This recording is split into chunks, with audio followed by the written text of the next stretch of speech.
Hello students, आज हम continue करेंगे हमारे बुक फ्लेमिंगो से चैप्टर द रेड ट्रैप्स। ठीक है, लास्ट हमने पढ़ लिया था कि रेड ट्रैप्स ने जो है वो एक पर्सन का कि जो मनी थी 30 करोड़ वो लेके वो फॉरेस्ट साइड से जा रहा था और वहाँ पर वो रास्ता भूल जाता है और फिर वहाँ पर एक वुड वाली जो है फैक्ट्री वो उसको नज़र आ जाती है। ठीक है, अब वो उस तरफ जा रहा है और थोड़ा सा फैक्ट्री का भी डिस्क्रिप्शन था जो पूरा मैंने आपको बताया था वो सब दिया हुआ था। ठीक है, और वहाँ पर 2 पर्सन जो है काम कर रहे हैं। ठीक है, अभी कंटिन्यू करते हैं। All the time there were many sounds to be heard in the forge. तो वहाँ पर फॉर्ज में जो है हमेशा ही अलग अलग टाइप के साउंड आते रहते थे। The big bellows groaned and the burning coal cracked. जो मतलब वहाँ पर हवा फूंकी जाती थी फर्नेस में ताकि आग अच्छे से जले, तो उसकी आवाज़, और कोल जो है कोयला क्रैक करता था उसकी आवाज़। The fire boy shovelled charcoal into the maw of the furnace with a great deal of clatter। तो जो फायर बॉय कौन हो गया? दैट हेल्पर है ना। तो वो जो है वो जो वहाँ पर फर्नेस में चारकोल डालता था उसकी आवाज़ें।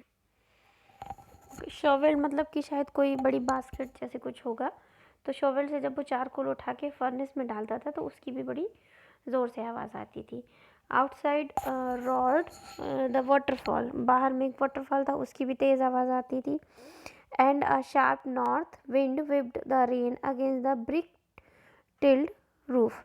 और जो मतलब वो जो हम हिंदी में कहते हैं कपरेल जो भी है ना, तो जो उससे बने हुए जो ब्रिक टाइल्ड रूफ जो थी उस पर जब बारिश की बूंदों की आवाज़ आती थी वो भी बहुत तेज़ आती थी। ठीक है, बारिश हो रही थी, तो इस तरीके से इतनी सारे साउंड्स वहाँ पर थे।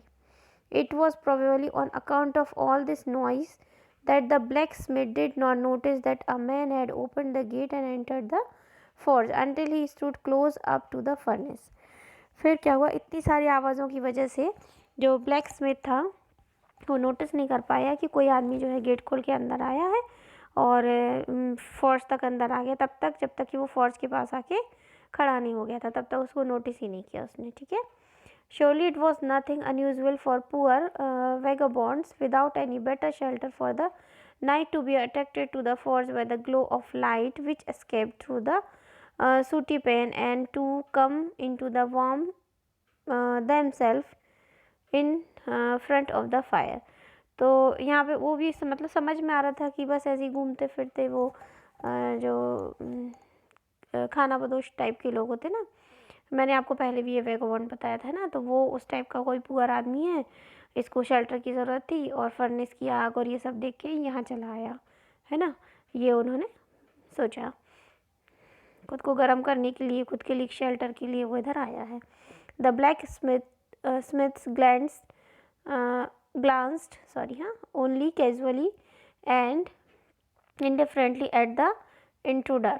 तो जो ब्लैक स्मिथ था उसने उसको ऐसी मतलब नॉर्मली ऐसी ज़्यादा कुछ मतलब ऐसे खूब अटेंशन दिए बिना ऐसी नॉर्मली उसको देखा। He look the way people of his type usually did with a long beard dirty ragged and with a bunch of red traps dangling on his chest. इस टाइप के लोगों को लोग ऐसे ही देखते हैं हल्की निगाह से, कैसा गंदा सा लंबी दाढ़ी का गंदा सा रेग्ड वाला आदमी, और उसने वो रेड ट्रैप्स रख रखे हैं अपने चेस्ट पे, है ना, तो वो सब उसने ऐसे देखा उसको ऐसी हल्की नज़र से। He asked permission to stay and the master blacksmith nodded haughtily consent without honoring him with a single word। तो वो जो मास्टर ब्लैक स्मिथ थे उन्होंने भी ऐसे सिर हिला के कैजुअली कह दिया हाँ ठीक है रह लो, बिना कुछ बोले, मतलब सिर हिला दिया कि इशारे से कि रह जाओ। ठीक है, फिर इन those days the tram did not say anything either. तो फिर उसके बाद में जो ट्राम और वैगबॉन्ड ये सब दीज आर द सिनोनिम्स। ठीक है, तो उसने भी कुछ नहीं कहा। इधर he had not come there to talk but only to warm himself and sleep. उसने भी कुछ नहीं कहा क्योंकि वो भी तो यहाँ पे खुद को गर्म करने और सोने के लिए बस आया था। In those days the Ramsjo iron mill was owned by a very prominent iron master whose greatest ambition was to ship out good iron to the market। तो अभी क्या है जो उस समय में रामजो आयरन मिल जो थी वो किसके पास थी, एक बहुत ही फेमस आयरन मास्टर के पास थी, जिसकी बड़ी एम्बिशन थी कि वो अच्छा आयरन जो है मार्केट में सेल करे। He watched both night and day to see that the work was done as well as possible, and at this very moment he came into the forge on one of his nightly round of inspection। फिर क्या हुआ, मतलब वो उसको अच्छे से ध्यान रखता था, मतलब ज़िम्मेदारी से अपना सुबह शाम वहाँ आता था, चेक करता था काम ठीक से हो रहा है कि नहीं हो रहा है, और जितना ज़्यादा हो सके उतना वो वर्क पे मतलब कंसंट्रेट करता था, मतलब पूरा उसको मतलब डेडिकेशन से काम करता था, है ना। और उस समय भी वो फोर्ज में आया था अपनी नाइट इंस्पेक्शन के लिए, जैसे सुबह आता हो, दोपहर आता हो, शाम आता हो, तो वो तीसरी उसकी नाइट वाली इंस्पेक्शन का राउंड था, ठीक है। इसके बाद में naturally the first thing he saw was the tall ragamuffin who had edged his way so close to the furnace that steam rose from his wet rags। Okay, तो जब वहाँ पर वो लेटा हुआ था, तो उसने जब आयरन का जो ऑनर था, उस आयरन मास्टर, वो वहाँ पर आया, तो उसको सबसे पहले वही रैगामफिन, मतलब वही रेड ट्रैप वाला पर्सन है ना, वो वहाँ पर लंबा था और काफ़ी अच्छे से वो वहाँ आराम से लेटा हुआ था, और उसको मतलब वो इतना ठंड में से आया था कि वो फर्नेस के इतना पास लेटा हुआ था कि उसकी बॉडी से पसीना जो है टपकने लगा था। The iron master did not follow the example of blacksmith, who had hardly digned to look at the stranger। तो आयरन मास्टर जो था वो ब्लैक स्मिथ के जैसा नहीं था कि उसने उसको सर उठा के देखा भी नहीं, ब्लैक स्मिथ ने, है ना। उसने he walked close up to him, उसके पास तक आया, looked him over very carefully, उसको बड़े केयरफुल देखा अच्छे से, then tore off his slouch hat to get a better view of his face. तो वो एक राउंड शेप की तिरछी सी कैप होती है, स्लॉच हेड, वो लगाया हुआ था, तो उसने उस हेड को हटा के उसको अच्छे से देखा। फिर उसने कहा, but of course it is you Nils Olof, he said, how you do look. तो हाँ, ये तो तुम ही हो नील ओलफ, उसने कहा, तुम कैसे दिख रहे हो। The man with the red traps had never before seen the iron master at Ramzo and did not even know what his name was। तो जो रेड ट्रैप सेलर था वो तो आयरन मास्टर को जानता भी नहीं था, रामजो के, और उसको तो उसका नाम तक भी नहीं पता था। But it occur to him that if the fine gentleman thought he was an old acquaintance he might perhaps thrown him a couple of kronor. ठीक है, तो पर वो तो उसको पहचानता नहीं था, है ना, रेड ट्रैप सेलर, पर उसके दिमाग में आया कि अच्छा खासा अमीर बंदा है, अगर ये सोच रहा है मैं इसका कोई पुराना जान पहचान का हूँ, करीबी हूँ, तो अच्छा है ना, शायद हो सकता है वो मुझे कुछ क्रोर्स मतलब कुछ पैसे दे दे, है ना। Therefore he did not want to undeceive him all at once. तो इसलिए वो मतलब उसने भी सोचा कि यार ये मौका जाए नहीं, तो उसने बोला, yes God knows things have gone downhill with me, he said, मतलब भगवान ही जाने ये सब कुछ क्या हो गया मेरे साथ में। उसने कहा, you should not have resigned from the regiment, said the iron master. तो आयरन मास्टर ने कहा कि तुमको रेजिमेंट से रिज़ाइन नहीं करना चाहिए था। दैट वॉज द मिस्टेक, वो तुम्हारी मिस्टेक थी। If only I had still been in service at the time it never would have happened. Well now of course you will come home with me. तो उसने कहा कि तो उसको वो कहता है कि अगर मैं मतलब वो जॉब कर रहा होता, वो सर्विस में होता, तो वो ऐसा कभी नहीं होने देता। मतलब नील, क्या नाम था बेटा वो पर्सन का नाम, हाँ नील्स को वो कभी जॉब नहीं छोड़ने देता, ऐसे वो कह रहा है। ठीक है, फिर उसके बाद उसने कहा कि now of course you will come home with me, तुम अब मेरे साथ घर चलोगे।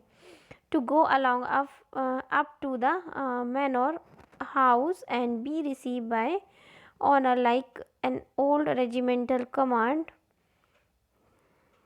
That however did not please the tramp। Okay, तो उसको लगता है कि वो बड़े से हाउस में जाएगा और वहाँ पर उसको रिसीव किया जाएगा, मतलब उसका वेलकम होगा, है ना, किसी ओल्ड रेजिमेंटल कॉमरेड की तरह। ठीक है, और ये सब कुछ उसे लगा जैसे कोई जाल जैसा है, गड़बड़ हो जाएगी, फंस सकता है ना। तो उसने कहा, no I couldn't think of it, मैं ऐसा नहीं सोचता, मतलब मैं ऐसे नहीं जा सकता, है ना। ही सैड लुकिंग क्वाइट अलार्म्ड, वो ऐसे मतलब बोला जैसे उसको वही कुछ लग रहा हो कि कुछ गड़बड़ हो सकती है।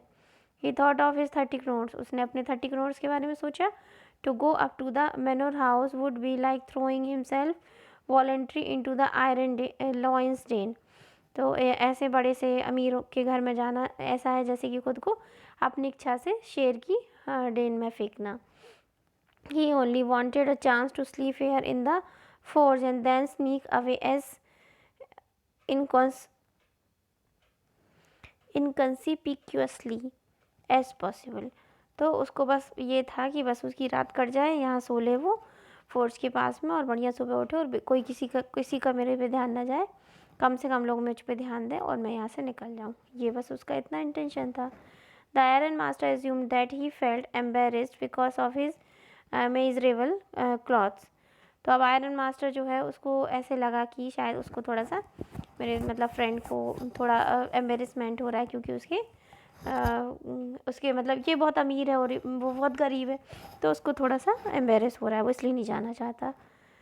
तो वो आगे कहता है, please don't think that I have such a fine home that you can not show yourself there.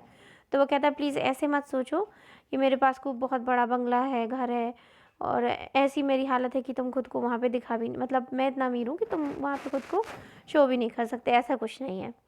He said, उसने कहा, Elizabeth is dead as you may already have heard. Elizabeth जो है वो मर चुकी है, ये तो तुम्हें पता ही होगा। द बॉयज़ आर अब्रॉड, बच्चे जो हैं वो अब्रॉड में हैं। And there is no one at home except my oldest daughter and myself, तो अब घर में कोई नहीं रहता, सिर्फ मेरी बड़ी बेटी और मैं। We were just saying that it was too bad we didn't have any company for Christmas. हम लोग वैसे भी मतलब हम लोग यही कह रहे हैं कि बड़ा बुरा है हम लोग के साथ में कि क्रिसमस पे हमारे साथ कोई नहीं है। Now come along with me and help us make the Christmas food disappear a little faster. तो फिर वो कह रहा है अब मेरे साथ चलो और क्रिसमस का जो फूड है वो जल्दी जल्दी ख़त्म करना है, तो मतलब चलो मेरे साथ, बस ये कहना चाह रहा है वो। But the stranger said no, पर वो स्ट्रेंजर ने कहा no and again no, no no no no करता रहा। And the iron master saw that he must give in, और आयरन मास्टर जो है उसको लगा कि ये नहीं जाएगा। It look as though Captain von स्टिल preferred to stay with you tonight. Yes, Von Stell preferred to stay with you tonight. Storm, he said to the master blacksmith and turned on his feet. देखिए starting में जब ये दोनों मिले, कौन मिले? Iron master and the red trip seller, ठीक है। तो जब दोनों मिले तब उसने उसको, आयरन मास्टर ने उसको क्या नाम दिया था? नील ओलाफ बोला था, है ना, नील्स ओलाफ। और अभी उसने उसी को बोला है कैप्टन वॉन स्टेल, तो उसका पूरा नाम हो गया कैप्टन वॉन स्टेल नील ओलाफ, ठीक है। तो उस एक ही बंदे का ये पूरा नाम है। और उसने कहा कि मतलब इसका मतलब ऐसा मुझे लग रहा है कि कैप्टन जो है, मतलब ये रेड ट्रैप सेलर जो है वो रहना चाहता है आज स्टर्नस्ट्रॉन, तुम्हारे साथ रहना चाहता है। स्टर्नस्ट्रॉन कौन है? He is the black Smith, ठीक है, उसका भी नाम नहीं था, अब आ गया है। इतना कह के वो टर्न ऑन हिज फीट, वो वापस मुड़ गया, ठीक है। But he laugh to himself, पर वो खुद पे हंसा। एंड ही वेंट अवे, चला गया। And the blacksmith who knew him, और जो ब्लैक स्मिथ वो उसे जानता था, बोला understood very well that he had not said his last word. Okay, तो जो आयरन मास्टर है वो स्माइल करके हंसते हुए चले जाते हैं। और as he went away the blacksmith who knew him, जो ब्लैक स्मिथ था वो उन्हें अच्छे से जानता था, वो समझ गया कि understood very well that he had not said the his last word, मतलब उन्होंने अपने आखिरी वर्ड्स नहीं कहे हैं, सिर्फ मुस्कुरा के गए, मतलब अभी कुछ और बाकी है होना, ठीक है। It was not more than half an hour before they heard the sound of carriage wheels outside the forge. तो आधा घंटा भी नहीं हुआ होगा कि फिर से उन्हें व्हील्स की, कैरेज की आवाज़ फोर्ज के पास आई बाहर में। And new guest come in, एक नया गेस्ट अंदर आया। But this time it was not the iron master, इस बार आयरन मास्टर नहीं थे। He had send his daughter, उन्होंने अपनी बेटी को भेजा था।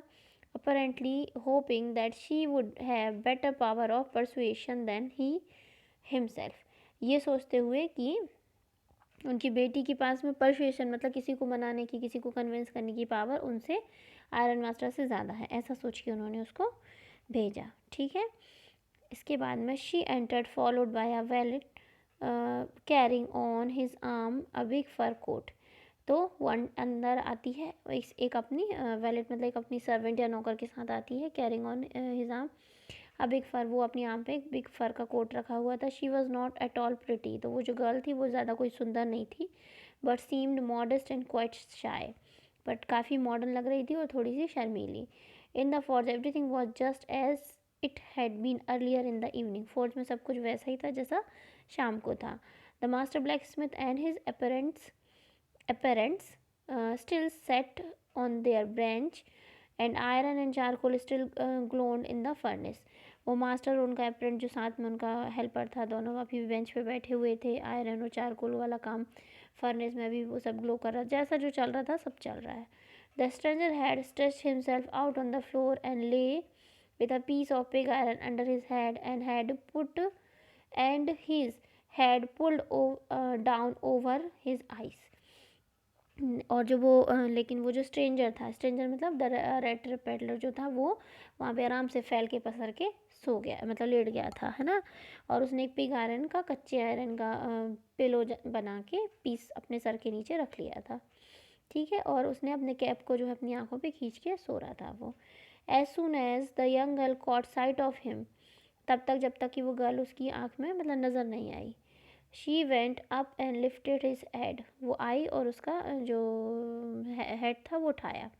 The man was eventually evidently use to sleeping with one eye open, तो वो जो आदमी था वो एक आँख बंद करके एक खोल के सोता था, तो जो उसकी एक आँख खुली हुई थी।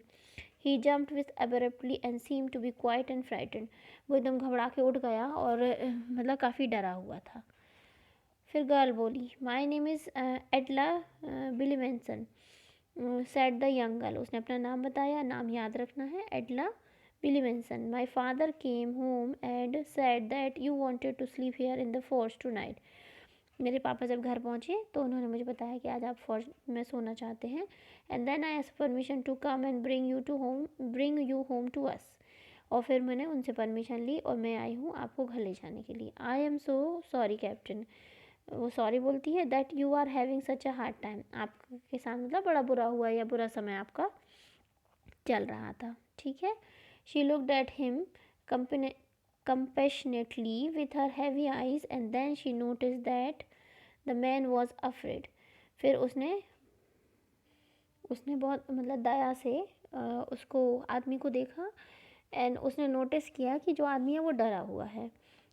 Either he has stolen something और as he has escaped from jail, जैसे उसने कुछ या तो चुराया हुआ है या फिर वो जेल से भागा हुआ हो, ऐसा डरा हुआ था। She thought and added quickly, थोड़े सोची और फट से बोली, you may be sure Captain, आप श्योर हैं Captain, that you will be allowed to leave us just as freely as you came, only please stay with us over Christmas Eve। फिर वो अब कैप्टन उससे कहती है कि आप श्योर हैं that you will be allowed to leave us just freely as you came, तो वो कह रही है कि आप मतलब एकदम श्योर रहो, रिलैक्स रहो कि आप जितना फ्री चाहो, जैसे चाहो वैसे आप हमारे साथ में रहोगे, जैसे चलोगे वैसे आप कभी भी वापस आ सकते हो, कहीं भी जा सकते हो। Only please stay us over Christmas Eve तक प्लीज़ हमारे पास में रुक जाइए।